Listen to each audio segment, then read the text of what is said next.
Or just radio? No, it's Zoom. It's video too. Okay, got it. Yeah, we're starting with a video. Okay. So go ahead, Jeff. It was the evening of October 1st, 1969, when I first smuggled several hundred pages of top-secret documents out of my safe at the Rand Corporation. The study contained 47 volumes, 7,000 pages. My plan was to Xerox the study and reveal the secret history of the Vietnam War to the American people. The FBI was trying to find out who gave the New York Times a copy of the Pentagon's secret study. Pow, like a thunderclap. You get the New York Times publishing Pentagon papers, and the country is panicking. This is an attack on the whole integrity of government. If whole file cabinets can be stolen and then made available to the press, you can't have orderly government anymore. A name has now come out as the possible source of the Times Pentagon documents. It is that of Daniel Ellsberg, the top policy analyst for the Defense and State Departments.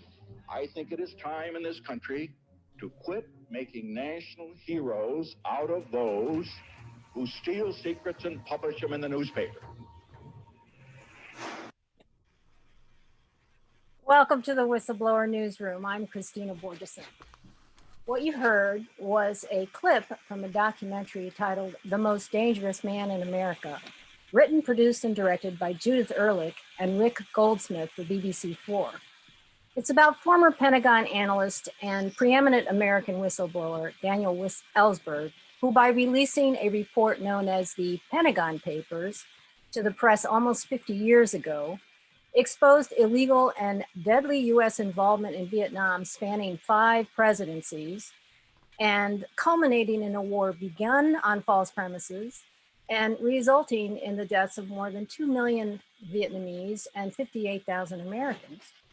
Ellsberg was charged under the Espionage Act for unauthorized possession and theft of the papers, and facing 115 years of jail time, was eventually released not because he was acquitted, but because a mistrial was declared after the Nixon administration's illegal efforts to find information that would smear and discredit Ellsberg came to light.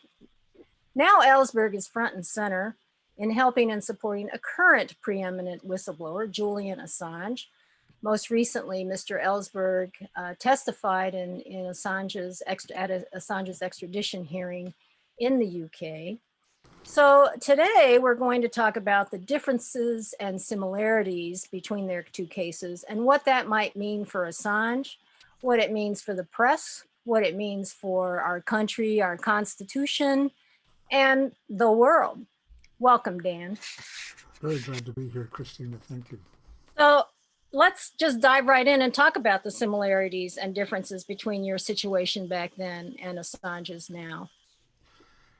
It was in the very last days, a couple of weeks ago now, of Julian Assange's extradition hearing or trial in London, that there came to be sworn testimony that he'd been subject to the same kinds of crimes by the CIA and almost surely by the White House, directed by the White House, that had been revealed at the very end of my trial. Now, in that case, eventually, after 2 weeks of daily revelations of these crimes, the judge finally declared a mistrial and dropped the charges against me and my co-defendant, Tony Russo.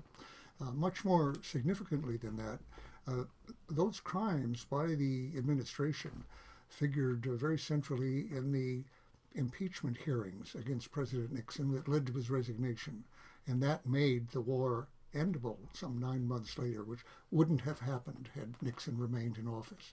Now, that's not likely, that chain of events so directly is not likely to happen in the Assange case, although what's been revealed here are very clearly high crimes and misdemeanors, just plain crimes.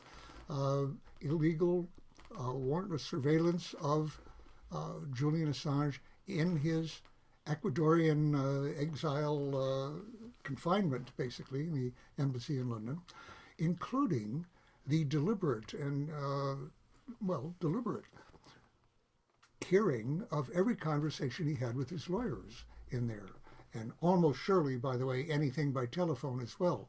But very strikingly, every aspect of his interactions with his lawyers in the small room or two that he had in the Ecuadorian embassy, including, by the way, very deliberately, the ladies' bathroom, where he retired a couple times with his lawyers to try to evade surveillance in that, and where they had thoughtfully put listening devices on the bottom of the fire extinguisher and in the plug in the wall. So they had everything of his lawyers' dialogue with him, every aspect of their strategy, their defense, and so forth.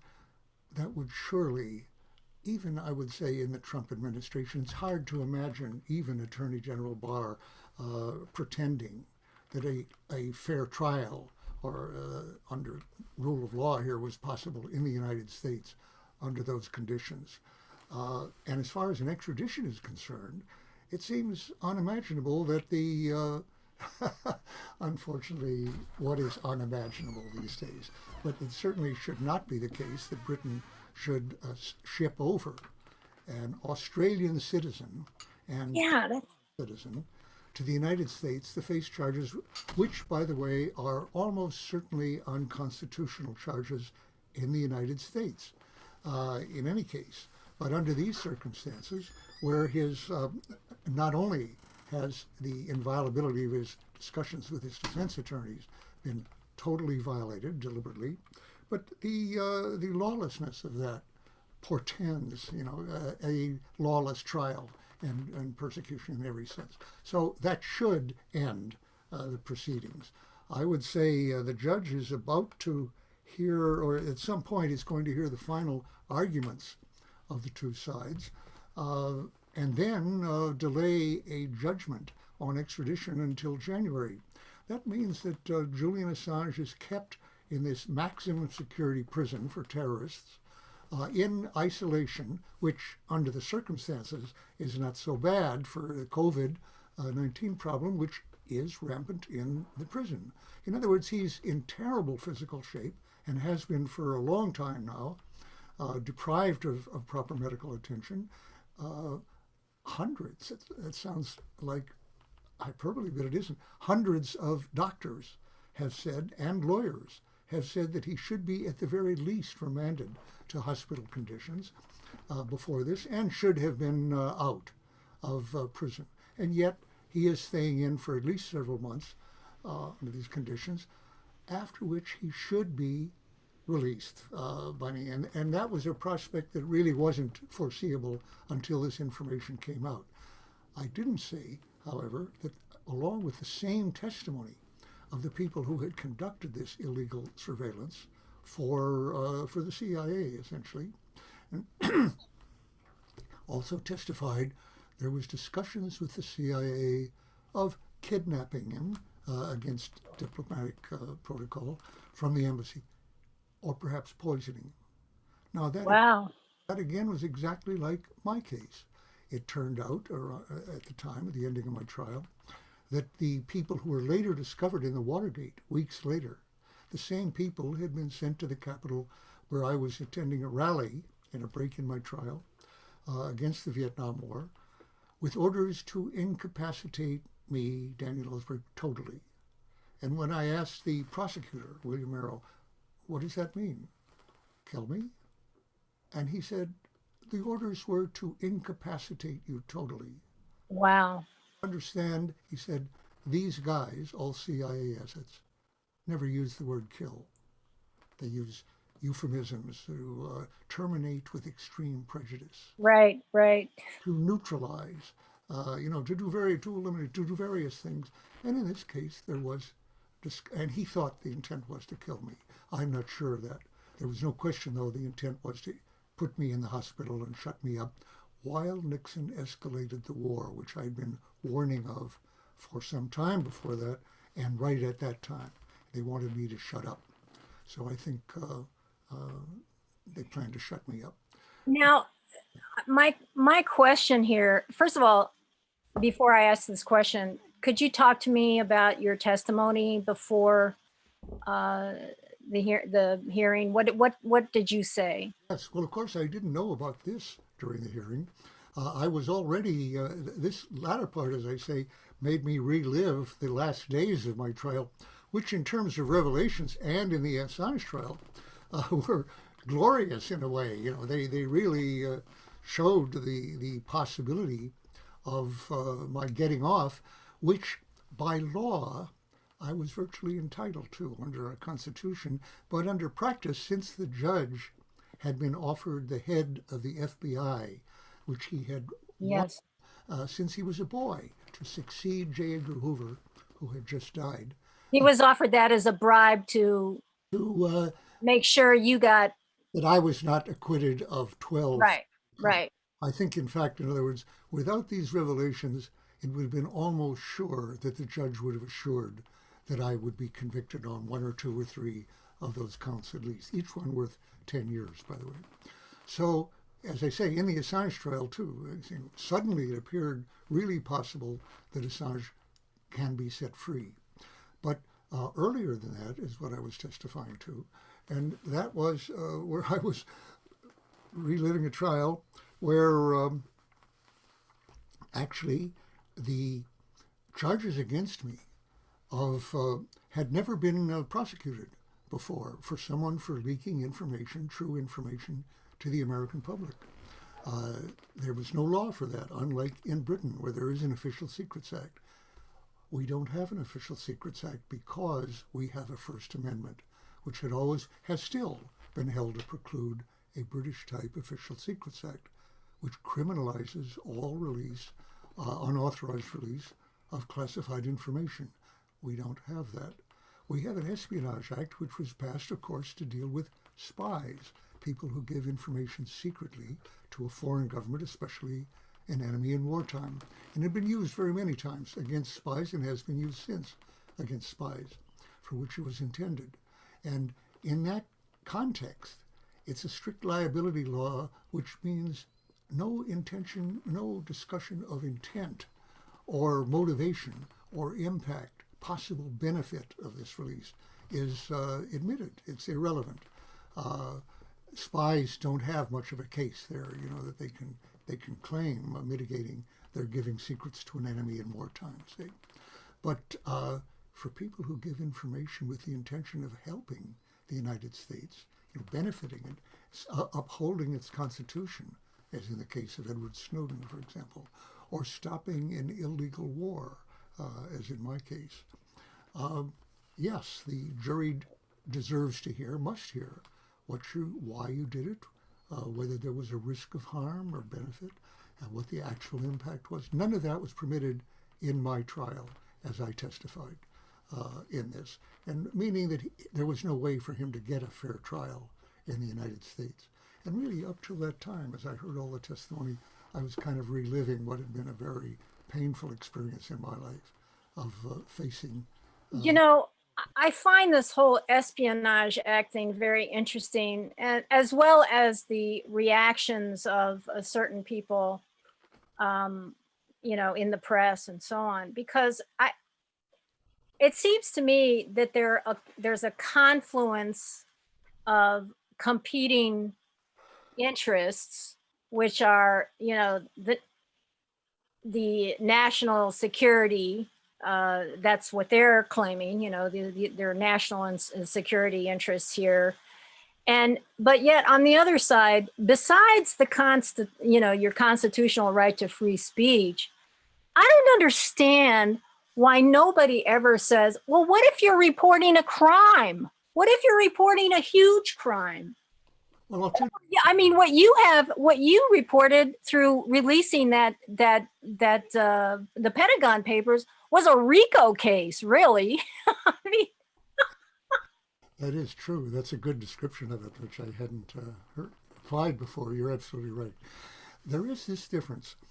The information that Chelsea Manning revealed to Julian Assange, for which he is being tried now for distributing it as a publisher, did reveal field-level war crimes, torture, assassination in the field that are clearly not just illegal, clearly criminal at every level. International law, domestic law, U.S. domestic law, and the Constitution. They couldn't be more illegal. And they were, Chelsea and Julian were revealing these.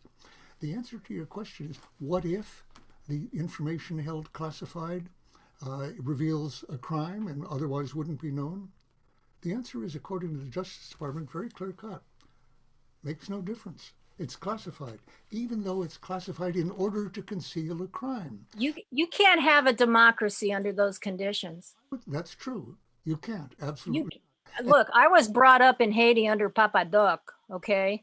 Really? Yes, and my father was a military attaché there, and you know what that means. So, you know, I know what it's like to be reared in a country as a member of, well, they used to of what they call the morally repugnant elite, and the license that you have as an American official, American government official in these countries. It's just, you know, it's amazing. And so people cannot, I don't understand why people don't pay attention to what you exposed as opposed to that you exposed it. And I think you, in the documentary, you discussed how you were concerned about people were not paying attention to the content of what you were. No. Well, I'm very, can I take off just from what you just told me? Because I have to say, I haven't, I visited Haiti once, of course, met people there, but aside from that, I don't recall meeting anyone who grew up in Haiti. I'd love to talk to you about it. But I can ask, have you written about it, written a book or an essay or anything? About, no, the first book I ever published was Into the Buzzsaw, Leading Journalists Expose the Myth of a Free Press, which is a series, it's a series of essays written by investigative reporters writing about their running into the limits of the freedom of the press, running into censorship and what happened to them. Well, the reason I asked, I'll send you a copy, Dan. Thank you. No, I haven't written about. Here's what I want to draw this right to the present here. The growing up as you did in a country like that, we're faced right now in the next 3 weeks, I think, between the choice of maintaining the democracy we have, which is flawed, very far from perfect, but pretty far from fascist, a fascist state, or a Papa Doc state in Haiti yet, right now. And yet, we have a would-be fascist in the White House, I believe, a wannabe Mussolini. I don't suppose he's modeled himself on Papa Doc particularly, but take the people who were prepared, and he was unwilling to really denounce them, to kidnap the Michigan governor recently, Whitmer, Yeah. possibly assassinate her. That's another one, you know, kidnap. Yeah. Or incapacitate her, right? And other people as well occupy the state government. How far is that from the Tonton Macoute? Well, but listen, Dan, when I came to the United States and I went to Columbia J School, I thought, wow, this is it. You know, this is amazing. I'm a member of the freest press in the world and this and that. And literally, almost 3 years into my tenure at CBS, basically, my career blew up because I was asking questions I shouldn't ask while being told to investigate an airline crash. So my view of what's going on. Can you just a little bit? What airline crash? The flight, TWA Flight 800. Over the coast outside? Yes. By a missile or not? Is that what? Well, you know, I mean, I can send you the documentary. It took me 17 years to make. And, you know, I've been blackballed 3 times by networks, twice for that story and once for another story. Okay. So I find what you have here, see, in countries like Haiti, the dictatorship is very frontal, okay? It's just like, we're gonna shoot you if you do this. Or if you're a member of the morally repugnant elite, you have your carte blanche. And if you kill somebody in the street, you show the carte blanche and, you know, things are good for you. So what I see here in the United States is a very sophisticated system of control and suppression in the press, and particularly, I mean, I was shocked. I was shocked when I came to this country and to see, I mean, there's certain iron portfolio, third rail issues that you just cannot report on in this country in certain ways. Or Look, when the question of, I was revealing what you called, you said RICO, genuinely a conspiracy to yes, against Vietnam by throughout the government, essentially, very well kept secret. Actually, the reporting in this country on that was terrible. Didn't prepare the country at all. Used government handouts, and that was reproduced in Iraq. We were lied into the war in Iraq, which was a clear-cut crime of aggression, much clearer than Vietnam, by the way, because Vietnam, they had a murky situation where we were supposedly asked in by a government that was secretly under our total control. It was a puppet government that we'd created. But we could say it wasn't as clear-cut aggression as Iraq was. And, when asked, here's what I'm getting to, when asked later how Dan Rather of CBS, I would say, was generally a quite relatively courageous journalist, reporter, had not questioned the government. In fact, had said things like, when it comes to war, I'm at your command, essentially. right. Well, those weren't the exact words, but Well, very close to that. And when later he asked, is that your role? How could you have said something like that? And he said, to be charged as unpatriotic in this country is like having a burning tire around your neck. right. Goes right to Haiti, right, where the tires. Well, let me tell you something though, okay? I actually produced for Dan at CBS, Mm-hmm. okay? And we won an Emmy for investigative reporting together. We were nominated for another one the following year. So, it was all good until I was assigned to look into this crash and got into trouble there. I'll send you my documentary. But anyway, Dan, getting to the run up to the Iraq war, Dan hired me to do a show about the run up to the war in Iraq. It was based on a book that I did, which was a series of interviews that I did with top reporters, national security reporters, people like Helen Thomas, big network news executives, etc. Oh, And basically, I'm sorry, go ahead.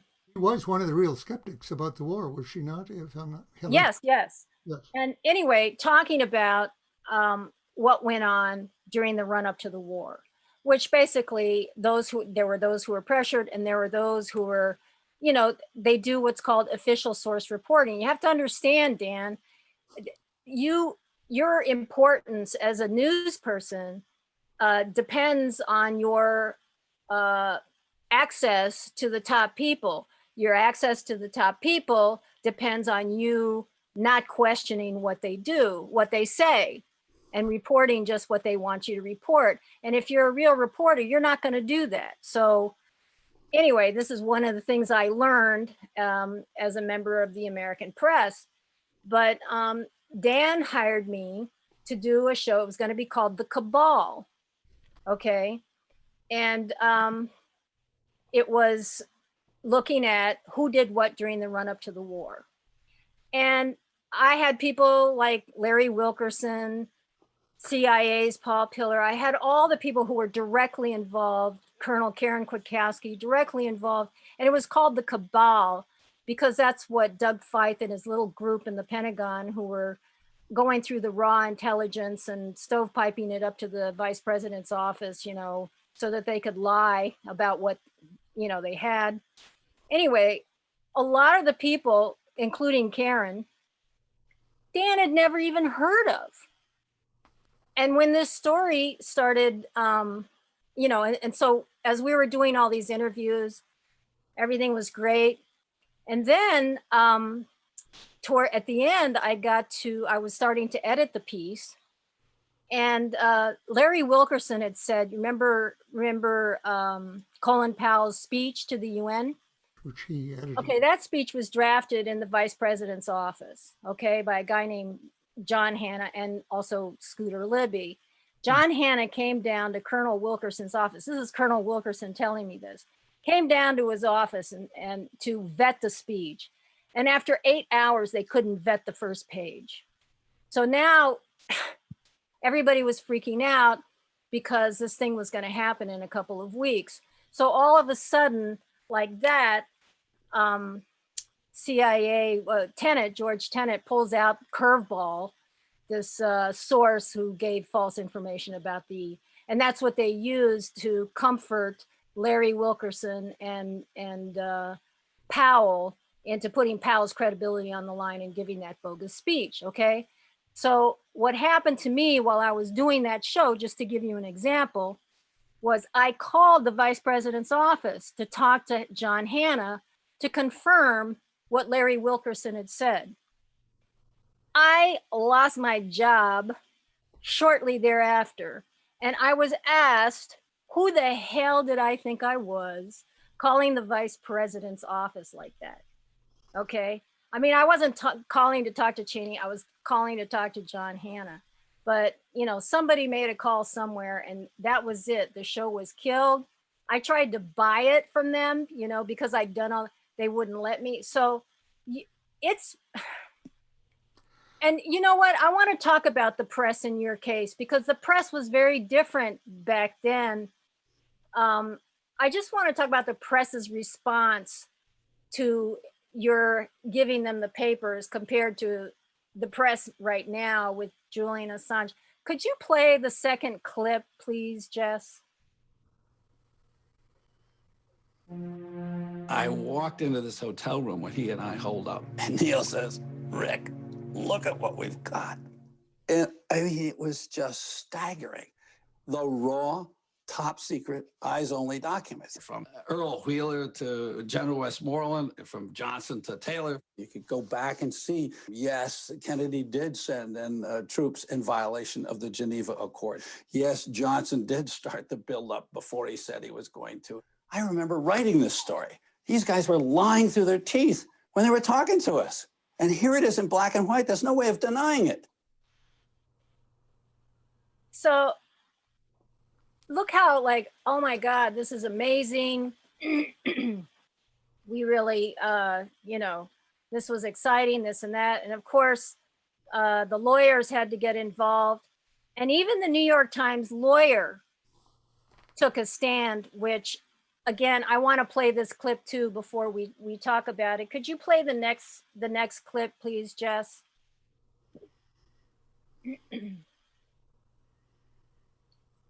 Uh-oh, that doesn't. I mean, what in God's name have we been fighting for in this country for 200 or 300 years, to have the right to speak and the right to publish, the right to think against a threat by the government?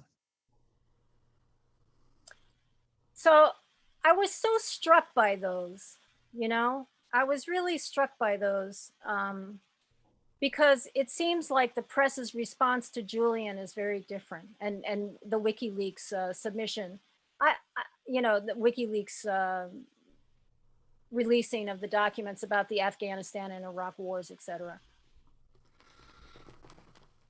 Look, Julian was somewhat shocked, having worked with New York Times and Le Monde and The Observer on releasing these documents, you know, what to release, how to deal with it, how to redact, where actually his concern at the time, as was testified, for redacting the names of possible informants was much greater than that of The Observer. They said, we've got to go ahead, we've got to go ahead. They testified Julian was asking for more time to do it and so forth. That's what he's being charged with in part, not showing any concern, which was the opposite of the truth. But the New York Times then published a long story about him, the first big profile they did of Julian Assange, where they described how scruffy he was. Remember, this is a computer guy who works at night mainly, you know, in a little room over a computer. How bad his clothes were, like a bag lady. and that he smelled bad because he didn't shower enough when he was doing this work and so forth. Oh, Right, God. it couldn't have been a more defamatory kind of style. He could have said, he was a little shell-shocked, how could the Times be doing this to me? By the way, they did exactly the same to Chelsea Manning, presenting her falsely in the most slanderous way, basically. I could give examples of that. I said, Julian, I would have told you this is how they're going to treat you because that's the way they regarded me. Went through all this. All I can infer is that newsmen regard their sources like snitches, like a policeman regards his informants, on whom he depends. I'm talking now not about the officials, the chief of police who gives him, self-serving little leaks of various kinds, or the case of Kissinger or something. No, the low-level people who have one secret to tell you, you're not going to go back to them and rely on them as a source. And after all, they are breaking their promise to keep secrets. Are they really respectable? I'm doing my job as a journalist, but this person is violating the promise he or she made to keep those secrets, as indeed I was. I think they don't respect them particularly. They certainly don't regard them as part of the news process, as part of the journalistic process. For they didn't give me a break in this thing, and one thing that used to get under my skin a little was that for about 20 years, when my name ever came up, because I'd gotten arrested or I'd given a speech or something, I would be identified as Daniel Ellsberg, the man who claims that he gave the Pentagon Papers to the newspapers. And so people would call me and say, what's this? What are they saying? And so several times, three times altogether, I called two different editors of the Times and said, could you change that little slug, could you change that description? They said, well, we don't reveal our sources. I said, I was on trial for this. So are you suggesting that I wasn't, that I just claimed as a statement? Well, I think after about 30 years, 50 years ago, after about 30 years, somehow it came to be the man who gave the Pentagon Papers. Somehow it changed. The Washington Post never did change on that particularly. Never. Well, Dan, I mean, if a irritating. If a reporter wants to lie, okay, in their report, might I, for example, direct you to Judith Miller and her run up to the war reporting, where you always talk about some anonymous official source. Yeah. And whenever anybody who sees, this is citizen critical thinking when reading a report. If you see a press report that cites a bunch of anonymous sources, don't believe anything you're reading, because if you can't cite a real source that you can go to, then you are now leaving yourself open to a lot of skepticism. Could I take issue with that a little bit, though, please? Because yes, when it's Henry Kissinger giving a background briefing, which means you can't identify the source, right? I used to say press conferences are channels for officials to lie to the public. Yes. Founders are channels for officials to lie to reporters. And if the unnamed official source is clearly giving the government line, and serving a particular bureau or agency service or whatever, yes, of course, to be very skeptical of that. But really, if you want to be a whistleblower and you don't want to be on trial for 115 years, as I was, or Snowden, if you don't want to be exiled for life, Chelsea Manning, you don't want to be, they all reveal themselves. But if you don't want to be like Chelsea in prison for 7.5 years, then you have to be anonymous.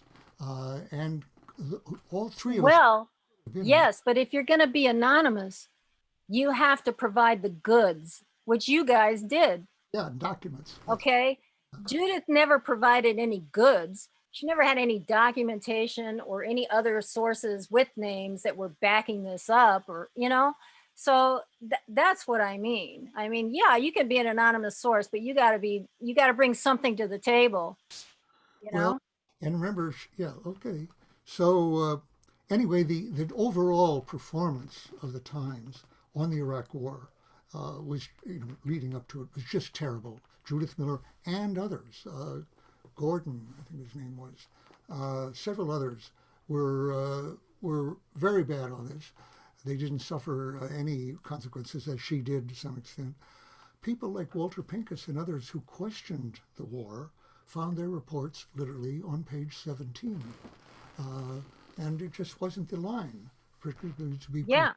So it's a very, very bad performance.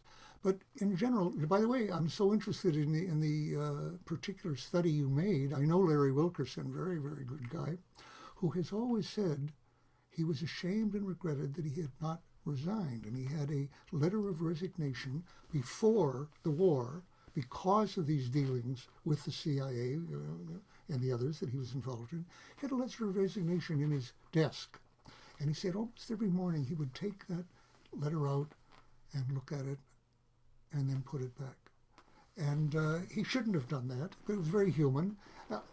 No one else did better. No one, not one.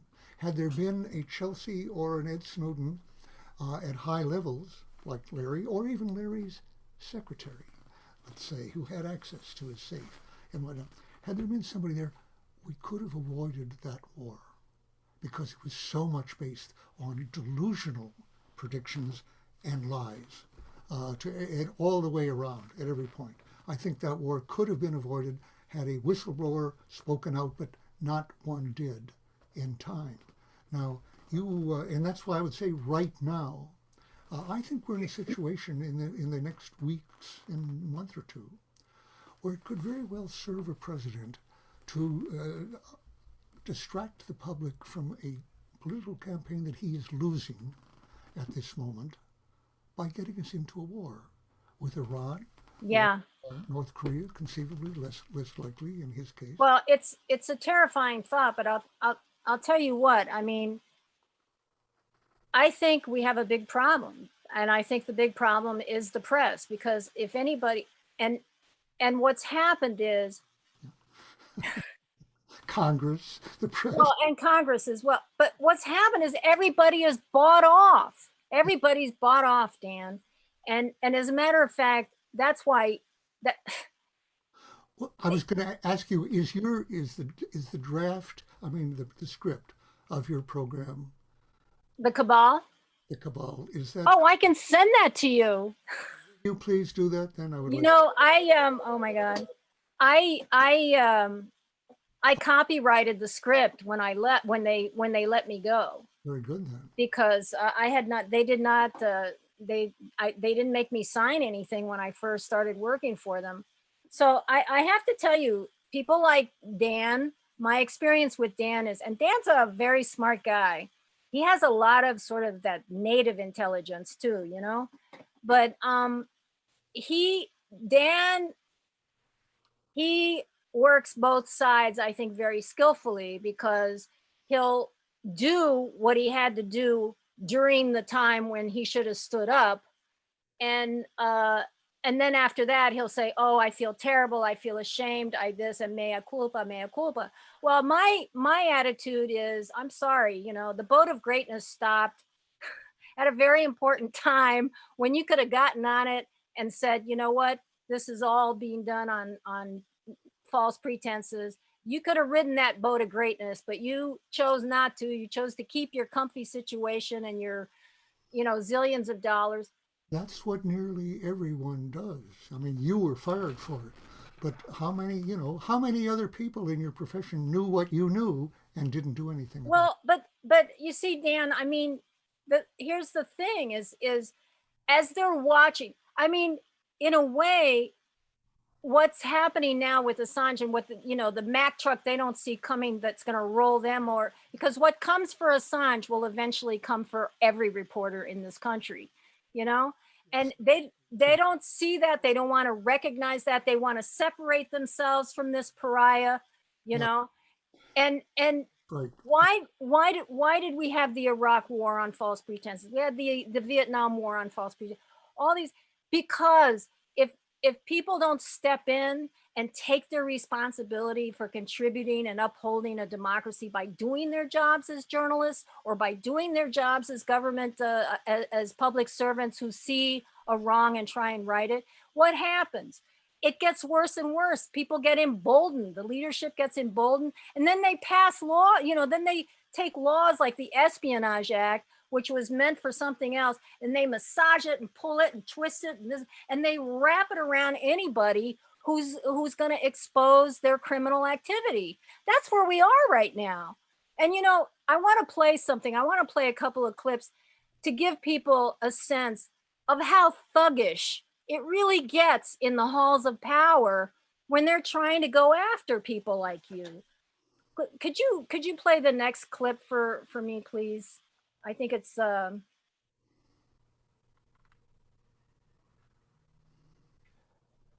Daniel Ellsberg, whatever his intentions, gave aid and comfort to the enemy.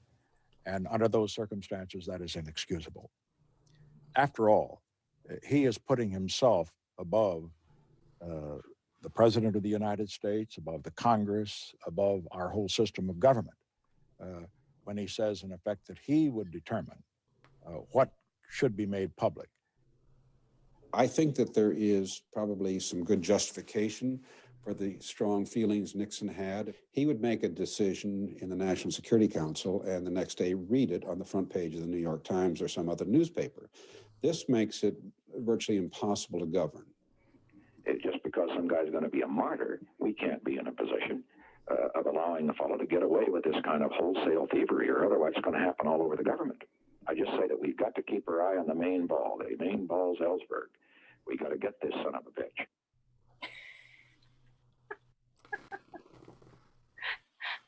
By impossible to govern, what he means is, are you there? Yes. What he means is, of course, with some validity, it's hard to carry on an illegal war based on that's killing enormous numbers of people, including American troops, but 10 to 1 Vietnamese, based on lies and treachery, lying to the public. It's hard to do that if someone will tell the truth. And that's true. I hoped it was hard to do it, and yet it was possible. The Pentagon Papers came out in '71. The war went on for 4 more years. And the next year, while I was still on trial, was the biggest year of violence of the war. So had it not been, I would say the Pentagon Papers did not modify the actual prosecution of the war at all at the time.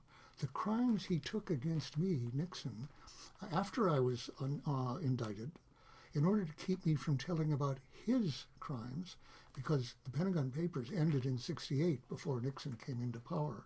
But what his worry was that I would talk about what I knew, and he feared I had documents. I didn't actually. It was reasonable of him to fear it because I had friends in the government who did have those documents in the White House. I didn't know that at the time. They resigned, but they resigned without putting out the documents. And as one of them, Roger Morris, said to me later, Dan, it was the greatest shame and regret of my life. He was like in the position of Larry Wilkerson, in effect. And he said, we should have thrown open the safes and screamed bloody murder, because that's exactly what it was. Well, you know what? Again, I guess I've seen too much of it. Shoulda, woulda, coulda, because I'll tell you, there's some chilling moments in that documentary where, speaking of thugs, Nixon's saying to Kissinger, well, what about those dikes? We'll bomb those dikes, and how many people will die, Henry? And he goes, to about 200,000. He goes, what about if we nuke them? What if we nuke them? And Kissinger goes, well, you don't want to be seen as a butcher. And he goes, you're not thinking big enough, Henry. And I'm thinking to myself, oh my God, it's like kill one man, you're a murderer, and kill a million, you're a king, But I'll tell you the most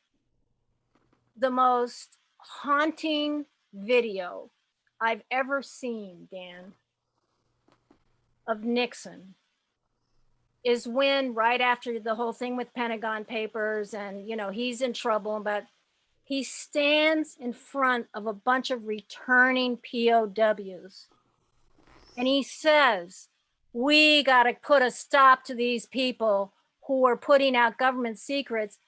And he gets this long, long, long applause from these people who spent months more time in their misery because this man was hiding the secrets that you exposed.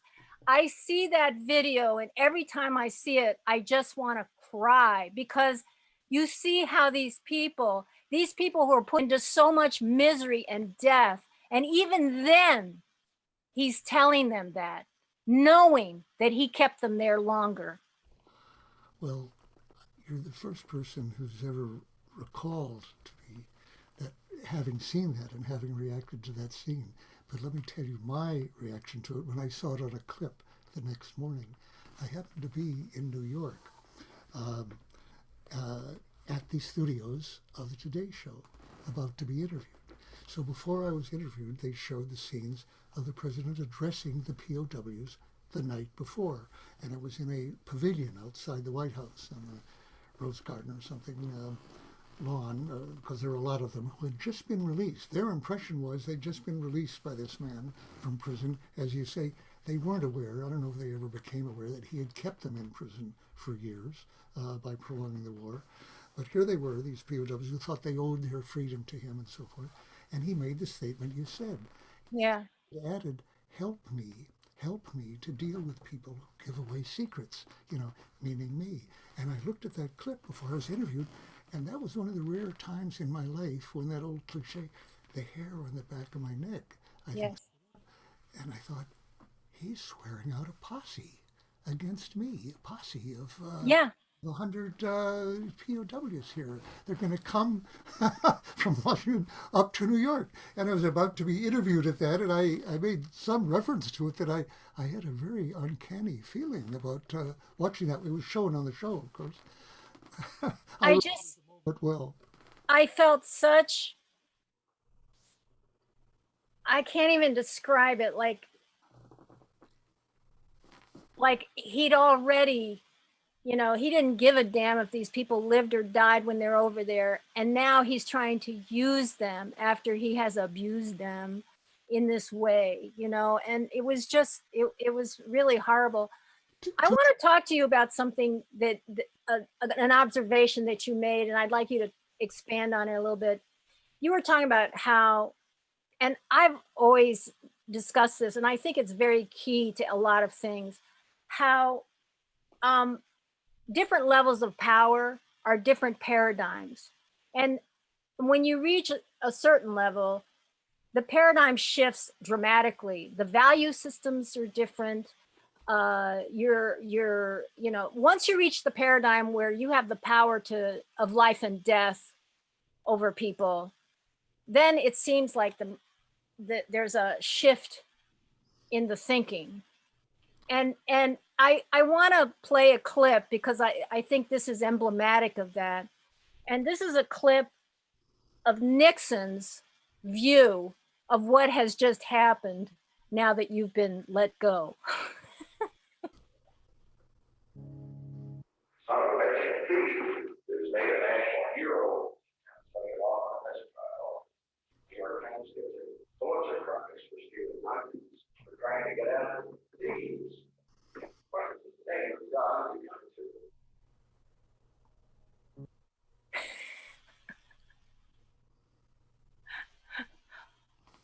What in the name of God have we come to? So could you talk about that? And particularly when you were talking about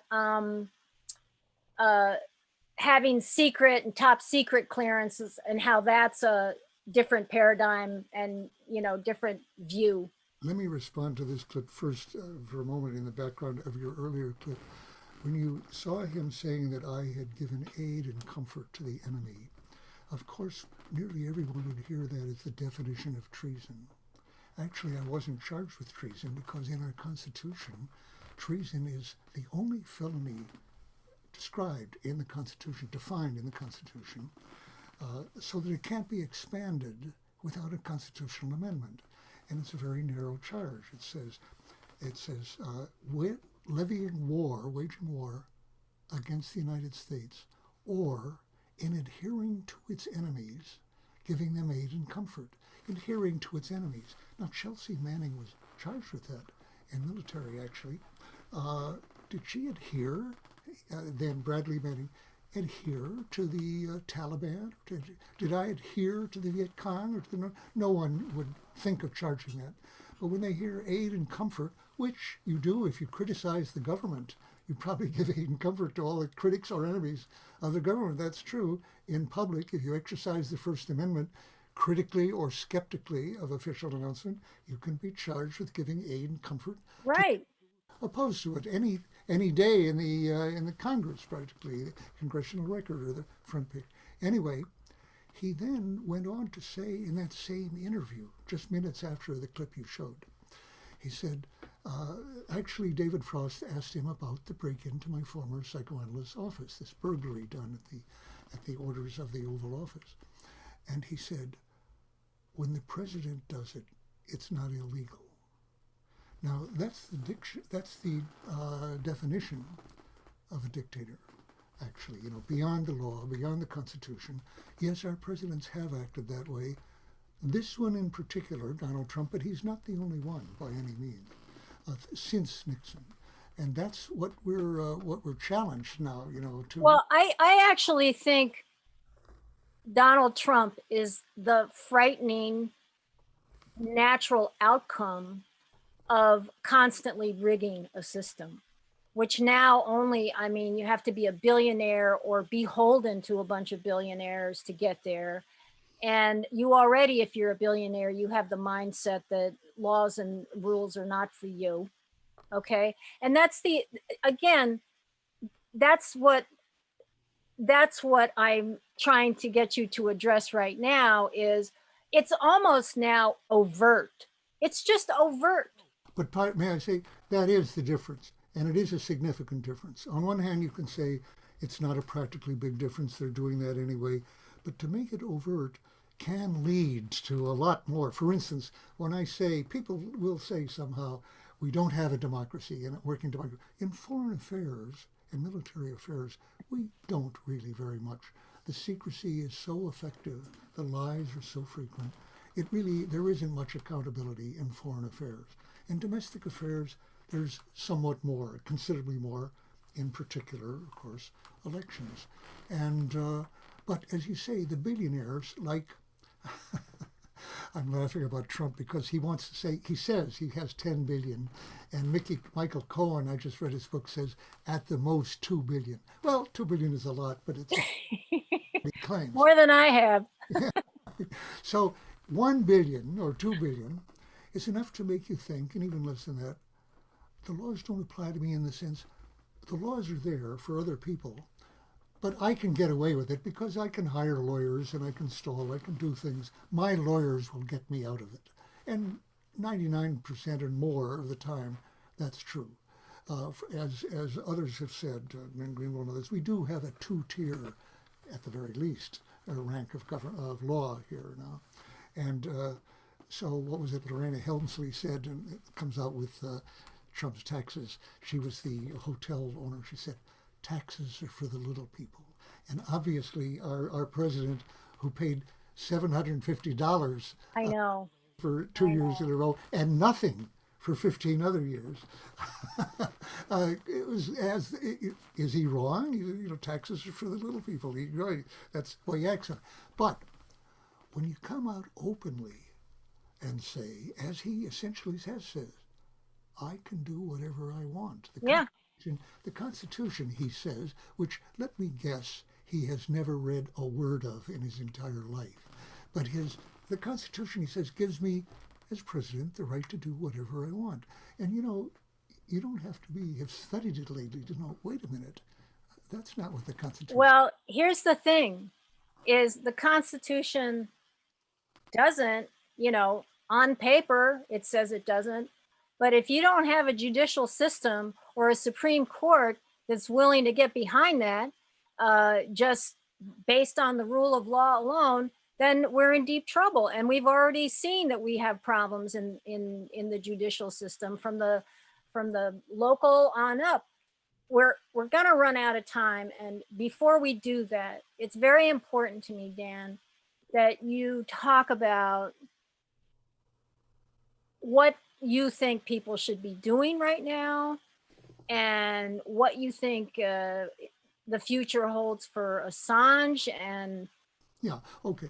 As I said at the very beginning, I would have said earlier that we were shouting into the wind with regard to Assange, and that he had no prospect other than something like solitary confinement in the rest of his life, whether in Britain or America, and he preferred Britain, bad as it is, to what he would get in America. And that's all. There is light on that prospect now. He should get out, and there is a real prospect that he will get out, and that's new. And that shows the remaining shards, the definitely remaining democracy. For people, leftists, let's say, who want to say, they're all right, there's no real democracy in this country. It is an oligarchy. There's no very technical or realistic term, but there's no democracy at all. Wait till 4 more years of Trump. Then I think you'll know what fascism. It's terrifying. It's different. It's different. Yeah. And as you say, it starts by being more overt about the flaws in our democracy right now and making them, enshrining them, but it goes well beyond that. So I would say we are facing right now a real crisis. Democracy is in great danger in a way that I don't think I've ever seen it. By the way, I think that Richard Cheney had the same point of view about being above the law and so forth, wanting to change our government, but he was vice president. And although he pretty much controlled George Bush, it wasn't quite the same. He did actually, along with Powell and everybody else in the government, and Bush at the head of it, did start a fire in the Middle East by invading Iraq that has led, a recent report shows, to 37 million refugees. 37 million refugees. Yeah. And so the consequences of this silence, and cowardice and refusal to take a risk of one's job, that's what it comes down to. When you said there are people who are outside the government and they change when they get, even though they're rather above the law, billionaires, but then they get into the government, they like the job. If they're secretary of, Tillerson was president of Exxon, retired, but as Secretary of State, he gets in, but showing our priorities, by the way, about observing the Paris Accords, to put a president of Exxon that had been lying to the public for 30 years about the climate problem, and put him in charge of Secretary of State. Well, definitely business goes above the rule of law. Business goes above the rule of law. It's a job. So he stayed in for a while. He did indeed in private call the president in front of other people a fucking moron. And amazingly enough, I couldn't understand it. After I was reported and he didn't deny it, he stayed in for some time. I'm not clear why. But anyway. Wait, Dan, we're out of time. Okay. We're out of time, unfortunately. Oh, we're going to have to continue this conversation some other time. But I want to end with your exhortation to people that comes at the end of this film. I think it's really a beautiful thing. And exactly what you had in mind, but I know what I have in mind about what to tell them. Go ahead then, never mind. Activity in America, nothing in terms of keeping ballot lines for the Green Party in swing states. There is nothing that excuses progressives or activists or liberals from doing anything other than addressing with their highest priority defeating Donald Trump in the next 3 weeks in such a clear-cut way that his clear-cut contestation of that will not obtain, and he can get out of office. And that means doing everything possible to swell the vote for Joe Biden in swing states. And I'm saying that to fellow progressives who have many criticisms of Joe Biden, but they're confronted. Yeah, you got to hold your nose and vote. Yeah. We got to wrap up. We have to start a live show. Okay, we're done. We got to go. Dan, thanks so much. It was such a pleasure having you on.